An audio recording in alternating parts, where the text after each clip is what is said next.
Assalamualaikum warahmatullahi wabarakatuh. Di sini kami akan menyampaikan materi yang mengenai hak dan kewajiban anak. Sebelumnya, perkenalkan kami dari kelompok 10 yang beranggotakan 2 orang. Saya Eka Listarina dengan NIM 2220210047 dan rekan saya Mirza Ulfa dengan NIM 2220210064.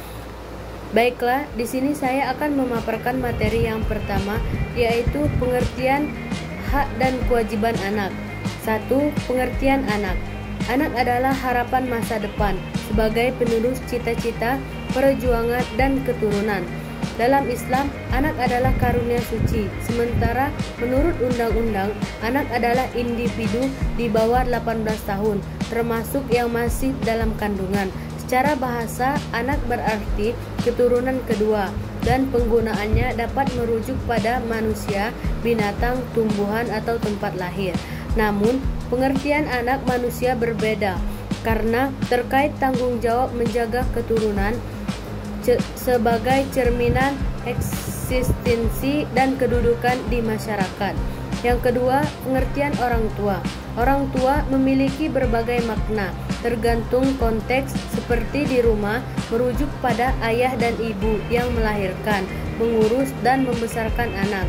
Di sekolah merujuk pada guru, dan di lingkungan kerja merujuk pada sosok yang dituakan dan berkompeten. Namun, dalam pembahasan ini, orang tua dimaknai sebagai ayah dan ibu kandung yang menjadi sebab keberadaan, merawat, dan membesarkan anak dengan penuh pengorbanan, seperti yang dijelaskan dalam KBBI. Yang ketiga, pengertian hak. Hak adalah suatu yang harus diterima seseorang, yang dalam KBBI berarti memiliki atau kewenangan. Hak anak menurut Undang-Undang Nomor 35 Tahun 2014 adalah bagian dari hak asasi manusia yang wajib dijamin oleh orang tua, masyarakat, dan negara. Yang pertama, hak anak menurut undang-undang. Anak memiliki hak kesejahteraan, perlindungan, pengembangan, kemampuan, dan lingkungan aman. Yang kedua, hak anak menurut PBB. Hak anak meliputi hak hidup, perlindungan, tumbuh kembang, dan partisipasi. Yang ketiga, menurut Wahbah Al-Zuhail, yaitu hak anak mencakup hak nasab, raja, hajjana, walayah, dan hafakah. Yang keempat, pengertian kewajiban. Kewajiban adalah segala sesuatu yang harus dilakukan, termasuk oleh anak terhadap orang tua. Menurut Undang-Undang Nomor 23 Tahun 2002 Pasal 19, kewajiban anak meliputi menghormati orang tua, wali, dan guru, mencintai keluarga, masyarakat tanah air, menunaikan ibadah secara berakhlak mulia. Selain itu, anak wajib melayani, memelihara, membiayai, dan mendoakan orang tua, baik semasa hidup maupun setelah meninggal. Selanjutnya, B. Hak dan kewajiban anak dalam Al-Quran. Dalam Al-Quran, anak disebut dengan berbagai istilah, diantaranya al-walad, yaitu anak, al-ib, yaitu anak laki-laki, al-tiflu, bayi, al-bintu, anak perempuan, duriyah, yaitu keturunan, hafadah, cucu, dan asabi, anak belum balik. Masing-masing kata ini digunakan dalam konteks yang berbeda untuk menggambarkan status atau usia anak. 1. Kata al-walad. Al-walad berarti anak yang dilahirkan, baik manusia maupun hewan. Dalam Al-Quran, kata ini muncul sebanyak 165 kali. Bentuk jamaknya adalah aulad, yang sering digunakan untuk merujuk pada keturunan atau anak-anak dalam konteks umum. Yang kedua, kata al-ibn. Al-ibn merujuk pada anak laki-laki dan digunakan 161 kali dalam Al-Quran. Kata ini seringkali menunjukkan hubungan keturunan dan dapat merujuk pada anak kandung maupun anak angkat, serta digunakan dalam istilah lain seperti ibnus sabil, orang yang berpergian.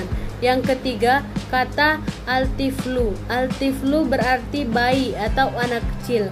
Dalam Al-Quran, anak yang disebut dengan istilah ini adalah mereka yang masih dalam tahap perkembangan atau belum dewasa, seperti dalam surah Al-Hajj ayat 5 dan An-Nur ayat 31.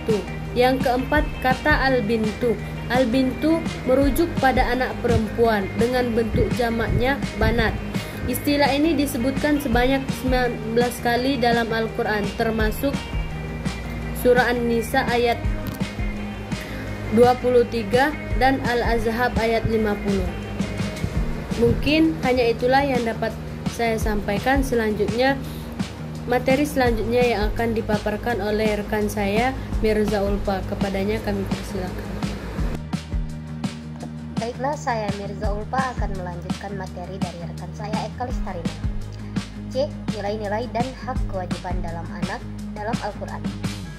Hak dan kewajiban anak dalam Al-Quran mencerminkan hubungan timbal balik antara anak dan orang tua, di mana anak memiliki hak yang harus dipenuhi oleh orang tua, dan sebaliknya.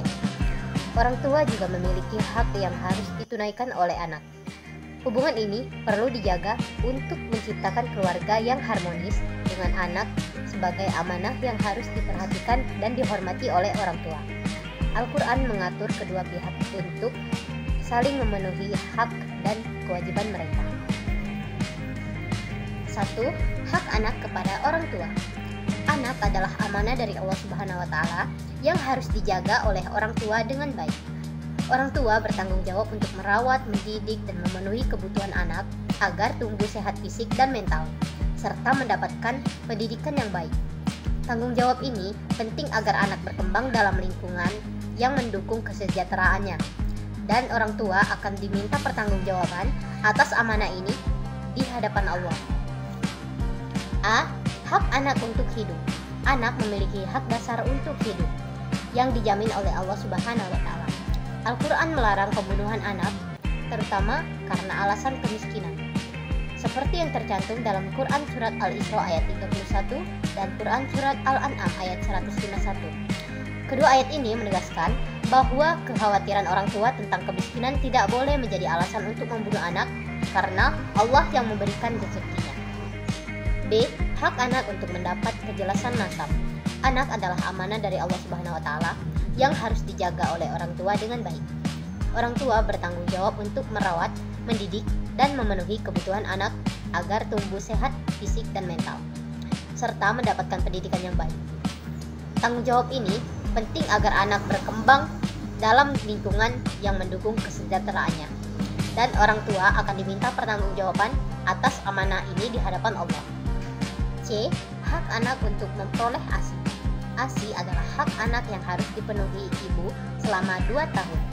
Sebagaimana disebutkan dalam Quran Surat Al-Baqarah ayat 233, ASI mengandung nutrisi penting dan antibodi yang mendukung pertumbuhan serta daya tahan tubuh bayi, sekaligus mempererat ikatan emosional antara ibu dan anak. Bagi ibu, menyusui juga bermanfaat untuk kesehatan, seperti mengurangi resiko kanker dan anemia. Selain itu, menyusui lebih ekonomis daripada susu formula. Dan ayah berkewajiban memberi nafkah untuk mendukung proses ini. D. Hak anak untuk dijaga dan dirawat. Anak adalah amanah Allah yang harus dijaga dan dirawat orang tua sejak dalam kandungan hingga dewasa. Islam mengajarkan orang tua untuk menciptakan lingkungan yang tenang dan penuh kasih sayang, serta memenuhi kebutuhan fisik dan pendidikan anak. Ibu berperan utama dalam pengasuhan, tetapi ayah juga bertanggung jawab dalam memberikan nafkah dan mendukung pengasuhan. Tanggung jawab ini sesuai dengan ajaran Islam yang menekankan pentingnya menjaga keluarga dari keburukan dunia dan akhirat, seperti yang terkandung dalam surat At-Tahrim ayat 6. E. Hak anak untuk mendapat nafkah. Anak berhak menerima nafkah dari orang tua, terutama ayah yang diwajibkan untuk memenuhi kebutuhan hidup mereka, seperti sandang dan pangan.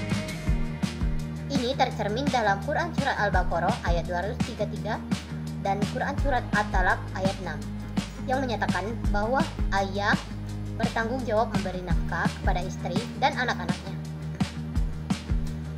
baik selama masa menyusui atau ketika ibu hamil dan berpisah. Hadis Nabi Muhammad SAW juga menegaskan pentingnya memberi nafkah kepada anak. Kewajiban ini berlaku selama anak belum mampu bekerja atau hingga anak perempuan menikah. Setelah itu, nafkah menjadi tanggung jawab suami. Kewajiban nafkah juga tercantum pada kemampuan ekonomi orang tua. F. Hak anak untuk mendapat perlakuan adil. Sikap adil orang tua sangat penting dalam membentuk kepribadian anak dan membangun kasih sayang. Orang tua seharusnya tidak membedakan perlakuan berdasarkan jenis kelamin atau faktor lainnya. Islam mengajarkan keadilan, seperti yang tercantum dalam Quran Surah Al-Maidah ayat 8 yang mengingatkan agar kita berlaku adil meski terhadap orang yang tidak kita sukai.